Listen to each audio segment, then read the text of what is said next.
growing up, I give a lot of credit to my Little League coaches because, to be honest, I think we had the best Little League coaches ever. What about BYU brought you here? Kalani was actually my main recruiter. He called me in the first 50 minutes of the call. Like, all Kalani talked about was the church, Jesus Christ, serving a mission. How did they figure out where you were going to play and where you were going to fit within, BYU football? I mean, I was kind of solidified as like a slot receiver. That's kind of what they wanted me at. And then like right before my mission, they said free safety.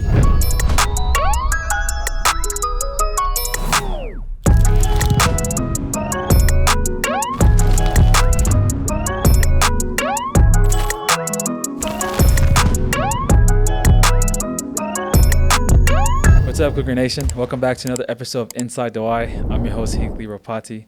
And today, we got another special guest with us, defensive back, number 20 from North Ogden, Utah, correct, right? Yes, sir. Cannon DeVries, man. Welcome, brother. Appreciate it. Thanks for having me, man. Appreciate you for taking time. I know you guys are in bowl prep now, and, after the entire season, and this is your first year, correct, right? Yes, this is sir. your first year. Obviously, we said it early before we got on here.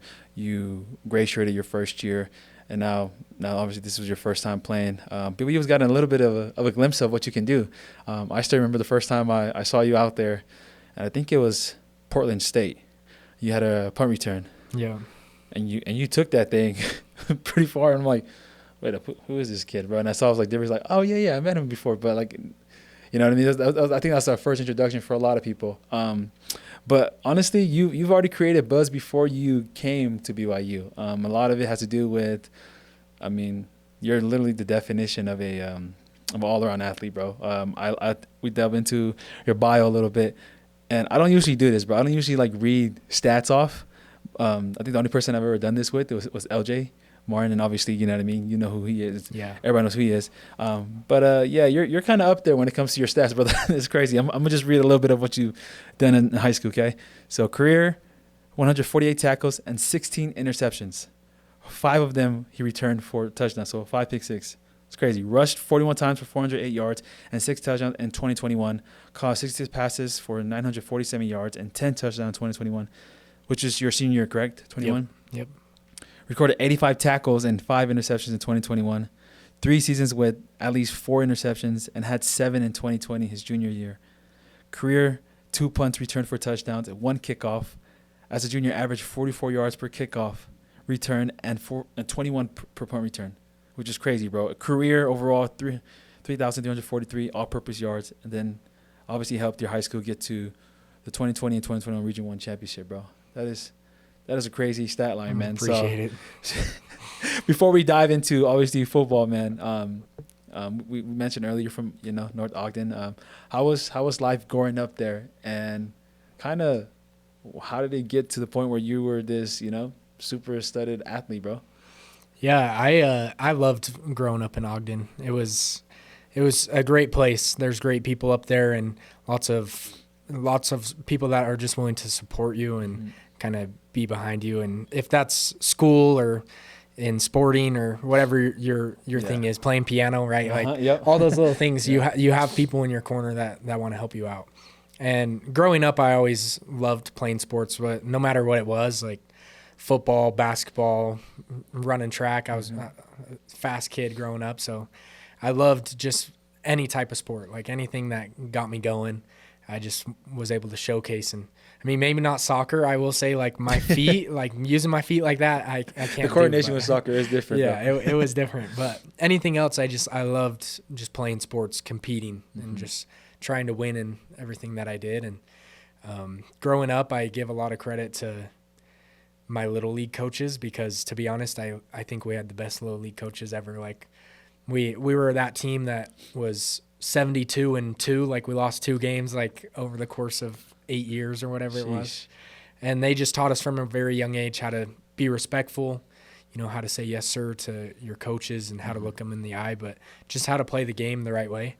And so I give a lot of credit to them and even like my dad teaching us growing up, playing in the yard and doing all that stuff. And I was blessed, you read those stats, and I was blessed to be able to play the whole game. I would come off for field goal. And Crazy. so it was nice being able to play at, a 6A high school at Weber High, where we have the kids, but my coaches were allowed me to play both sides of the ball and showcase my talent all over the field. And so it was a huge blessing to just have them be able to let me do that, because lots of schools don't. And that's the thing, though. You guys had guys there. I mean, you had guys that ended up coming here as well that you played with, right? Wasn't Ice as well? Was Yeah, the Moa brothers, right? Now the Payne brothers are here. Yeah, exactly, so. right. The Payne brothers. So you guys definitely put out talent, but still you found, the coaches trusted you enough to be out there on all phases of the game and to make a big impact, and that you did, bro. Because I think I remember hearing a little bit about you when back in, I think it was 21. It was right before you left on your mission. And then there's a lot of buzz about this athlete and, recruiting and things of that sort. And so obviously you're here at BYU. Why BYU? Because you had schools, you had TCU. I mean, you had some schools all over the country. You know what I mean? UCLA, some pretty notable programs. What about BYU, brought you here?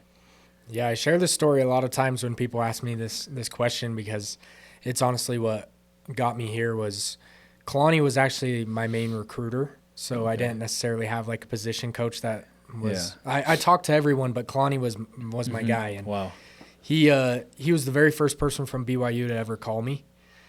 And I remember I was at home during school lunch, and he was like, "Hey, you got a couple minutes?" And I was like, "Yeah, sure. Like, give me a call."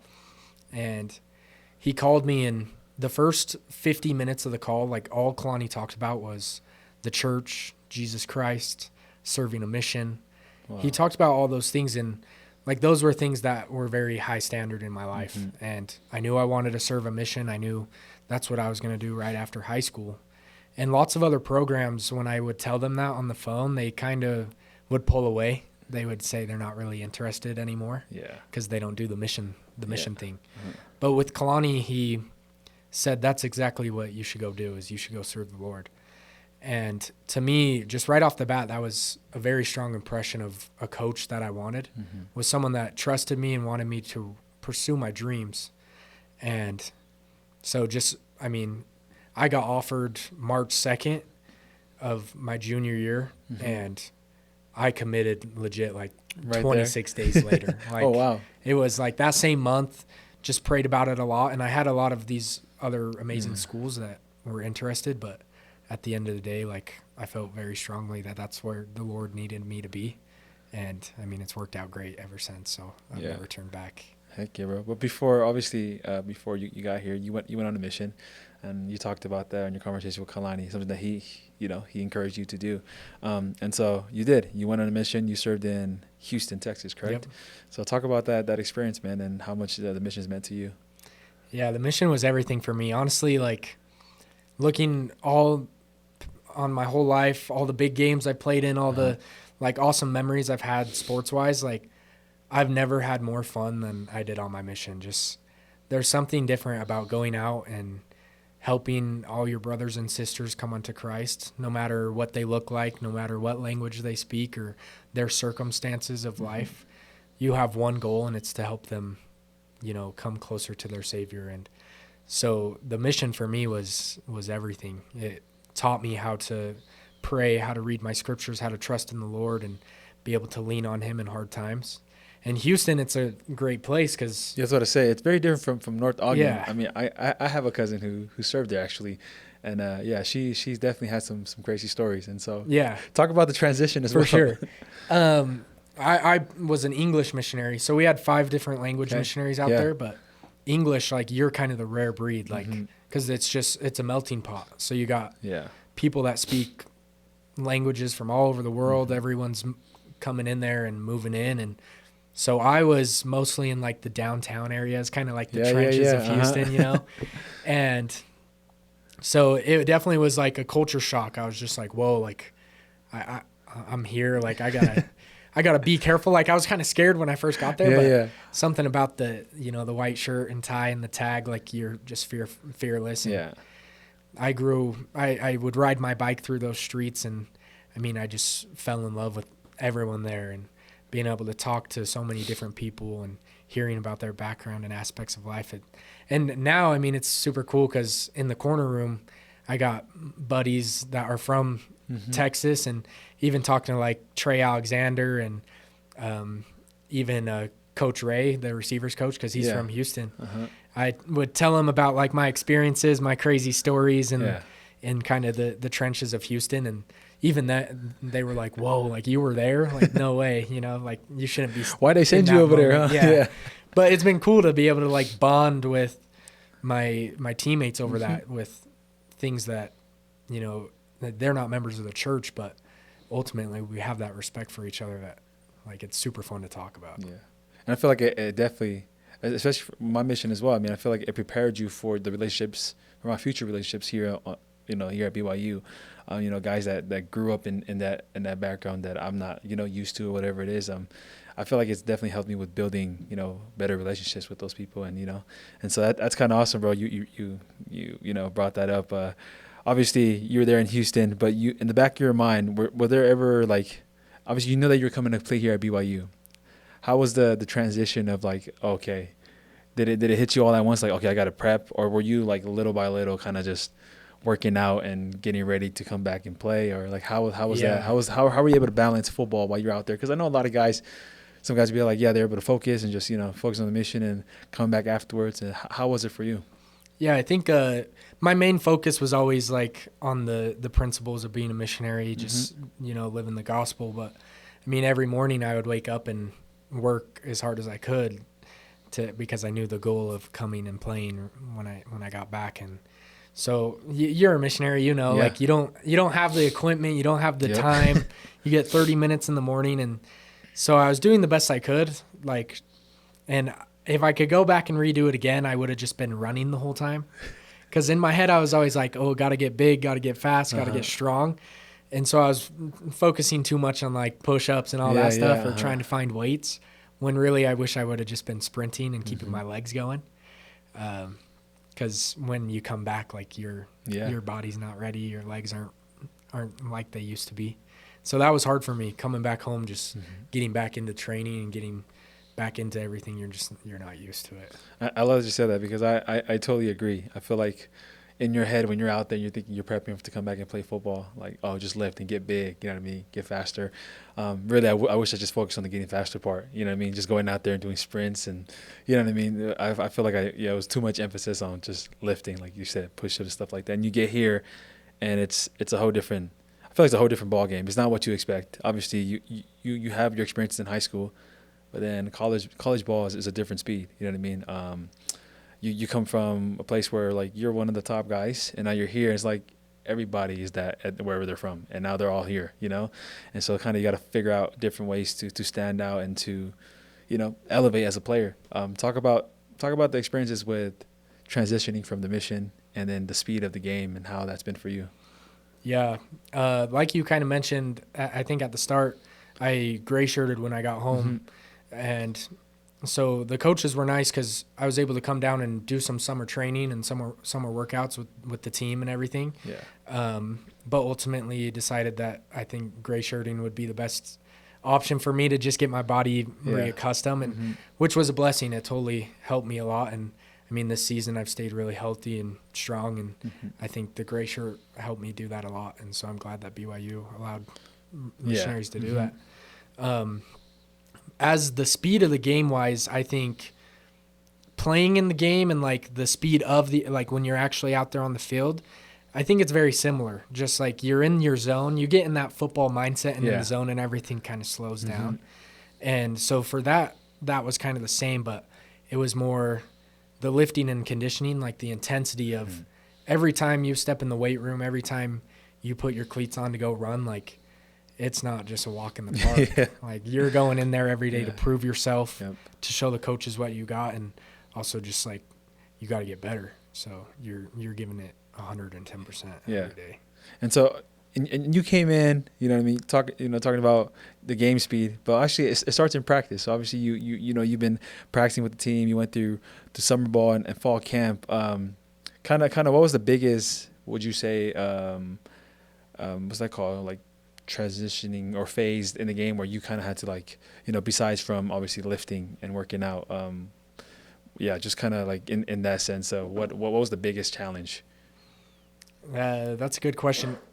And maybe you've gotten this answer before, maybe not. But for me, the hardest part was like food and like the recovery. Because in high school, you're kind of just like, Eat whatever. you're like a superhero. Yeah, like it's true. Your body, you can go play 8 basketball games in a row and a 7-on-7, and you're like fine the next day. You know. But here you really have to take like your meals seriously, making sure you're getting your food in and your calories up, and then making sure you're going to treatment every single day and getting your body right, because the next day, if you don't do those 2 things, like you're going to be feeling it and you're not going to be right. And so I think for me, those were the 2 things that like I had to really focus on and get it in my schedule so that I could be the best player that I can. That's awesome. I think that's good that you learned that very early on in your career when you first got home. A lot of guys don't usually pick that up till later in the career.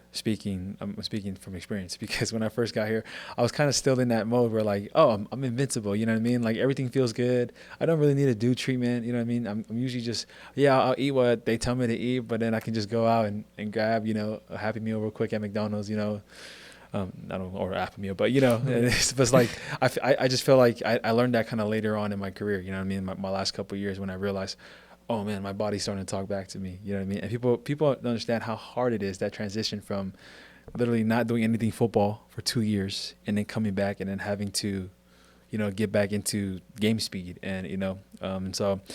But yeah, obviously you had those experiences and you're here. But one thing I wanted to talk about real quick is also you were recruited as an athlete. I think in the beginning of the year you were listed as a cornerback, right?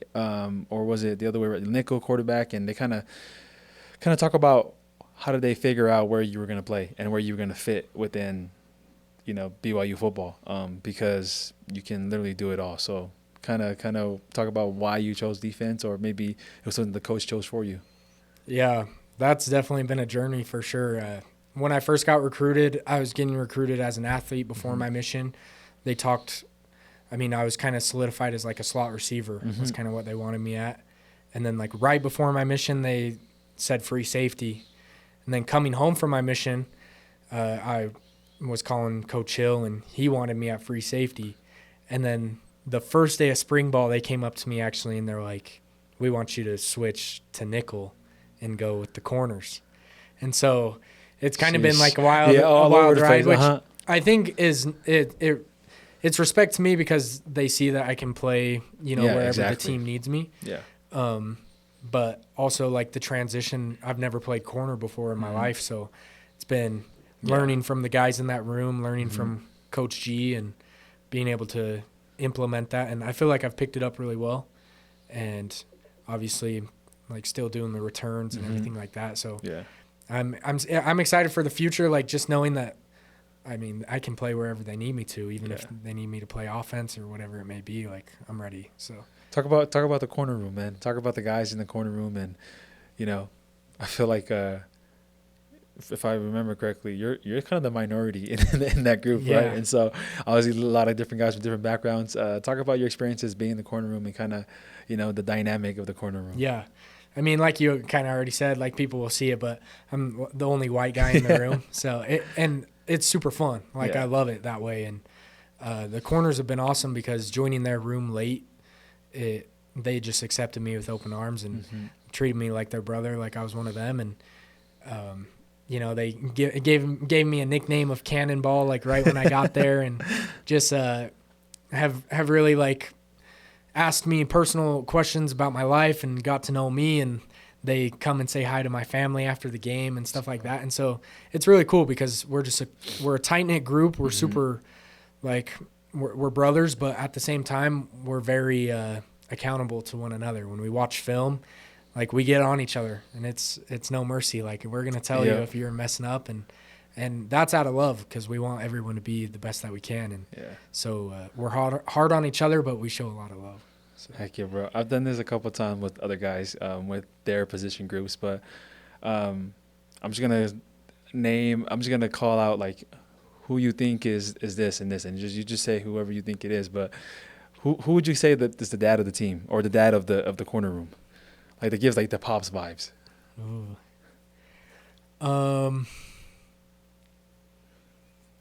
Man, that's a hard question.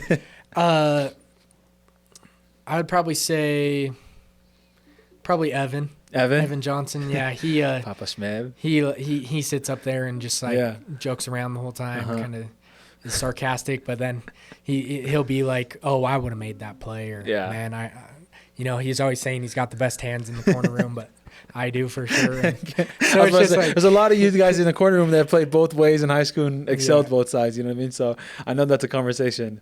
Okay, well, you said Evan. I kind of expect him to be this next one. So who would be the class clown in the corner room? Definitely Trey. Trey? Yeah. Trey, he always got something to say, and he'll argue you all day, like if he has a different opinion. And so, but like he makes us laugh like crazy, so it's super fun. Obviously, a lot of talent in the corner room, you know what I mean? How like talk about the coaches themselves, right? You also have Coach G, played at BYU, had a great career. How is it learning from Coach Gennard, bro? Yeah, it's amazing. Coach G, he has a wonderful culture to our room because he's very kind of like more laid back of a coach, but then like he set the standard super high. And so like you got to hit the standard, and he shows love, but he's going to be super hard on you too. And so it's been great learning from him. Obviously he's one of the best corners at BYU. Yeah. And so you're learning from the best, and like he teaches you the right fundamentals. He teaches you the right things, how to watch film. So he's definitely a great mentor for all of us in there. Thank you, bro.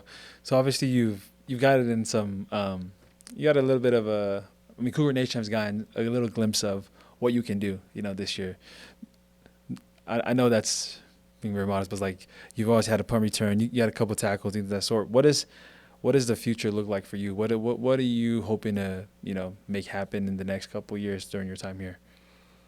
Yeah, honestly, I mean, my goal is to do what you read off at the start, like those stats of being a playmaker, no matter where the ball is, like taking it out of the air, and being that guy up there on the interception list, or even if the offense gives me some packages, like going and making plays whenever the ball's in my hand. And I think that's what Cougar Nation can expect, is just like I've always been a playmaker, and I still am, and that's like what I'm going to do. And so whenever I'm on the field, like just know like I'm going to make a play. So because you're right now on the defense side of the ball, is there a chance, are you like close to the idea of playing offense as well, or are you wherever the team needs you, you're willing to go? Just wherever the team needs me. I love it. For sure. I mean, I'll definitely talk with the coaches, see what they think, and I mean, I respect all of them and know whatever they feel like is best for the team, I'm ready to do. So thank you, bro. I also saw that so you grew up a BYU fan, obviously, you know what I mean? So, and this year was your very first time running out as a at Lavelle as a player. How was that experience for you from being a long life, BYU fan? You also talked about, I think I remember seeing a clip saying that you were your family was split between BYU and Utah State. Yeah. Kind of talk about that and how now being here and playing at BYU, your dream school, how that's been for you. Yeah, so kind of like the split, I had my grandpa, he ran track at Utah State, and my dad had a cousin that played football there and went on to the NFL and things like that. So my dad's side, big Utah State fans. My mom's side, my grandparents have had season tickets for years, 20 years plus. And so growing up, I remember going to both games, but I do remember going to Lavelle, and just those games were different. I mean, you can tell every time you're in there, like it's a different energy. The fans, they are there for a reason, and they have high trust, high faith in the team. And as a kid, you always dream about running out on the field. Yeah. And you want to be there someday. And so the first time I ran out, I did take it all in. I really wanted to remember that moment. Yeah.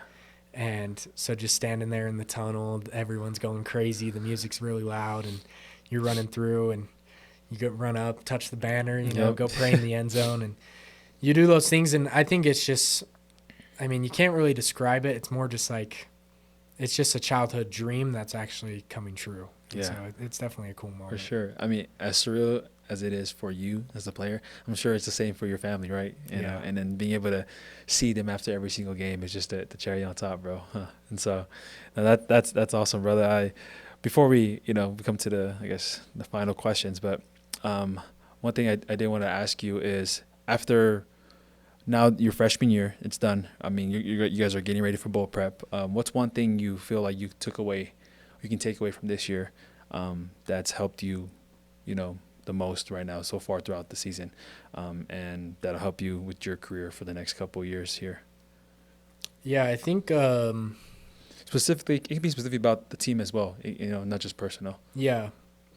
I think recently, as I've been reflecting on the season, I think sometimes, and athletes, we get this, I think, a lot, but I just don't want to take anything for granted, where you get that sometimes where you're like, oh, another day of practice, like this is going to be a grind, and just like you're kind of going through the motions almost, where kind of going forward, I set goals and I want to achieve them to like always just cherish those moments and be grateful, because playing football, like, it's a wonderful opportunity. Not a lot of people get.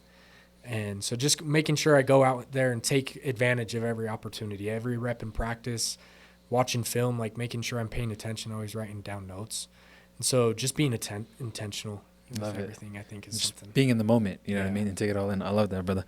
And so I guess to kind of close things off, brother, what is something that we ask this to everyone that gets on here, but what is something that you feel like you would have wished you known, you know what I mean, as a freshman in high school, or maybe the best piece of advice that you've gotten that's helped you, get you where you are now, taking you through the mission and brought you up to this point? Yeah, I think now more than ever, I realize that everything we have is because of Jesus Christ and our Heavenly Father, and just always making sure to give them thanks. I think oftentimes I wish if I could go back after those big time games that I had, or the, big moments that I loved from football. Oftentimes I forgot to thank Heavenly Father for that. You always ask him to bless you to play good, or bless you to do well in whatever you're trying to perform in, but we oftentimes forget to thank you after. And so that's definitely something I've tried to take away, and that I wish I would have done, that I'm trying to do more. Yeah. Is just thanking him for everything. I love that, man. Man, the best attitude is gratitude, brother. And I think that's one thing. I think that's the way to play the game. I feel like that's one thing I've learned throughout my career here as well. You know what I mean? The best moments are really encompassed when you give all glory to, God and Jesus Christ and everything, right? And so I love it, brother. I appreciate you, man, for just coming on here and sharing your story and helping Cougar Nation get to know you better. I know they're excited about, what you got to bring to the team and in the table, and I'm sure you got a lot of goals and things that you up ahead that you want to achieve while you're here during your time here at BYU. And so I guess before we go, I mean, is there anything that you would want to say to Cougar Nation before we wrap things up? Yeah, I mean, what happened last Saturday against Texas Tech, it's a terrible feeling, but just know that, like, we're coming for it next year, and we're going to take that ship. So we're going to be the top of the Big 12 next year for sure. Yes, sir. Yeah, I heard it here first, man, with my guy Cannon DeVries, bro. Appreciate you, brother, for coming on here and spending time with us, bro. Appreciate it. Thanks again for tuning in to another episode of Inside the Y. Please listen to wherever you get your podcasts, whether on Apple Music, Spotify, or YouTube. We now also have a Center Street Media hotline where you can drop your questions for our guests. You can find the number at Linktree/Center Street or Centers Media, correct? And then the number is 646-694-2538. Go Cougs.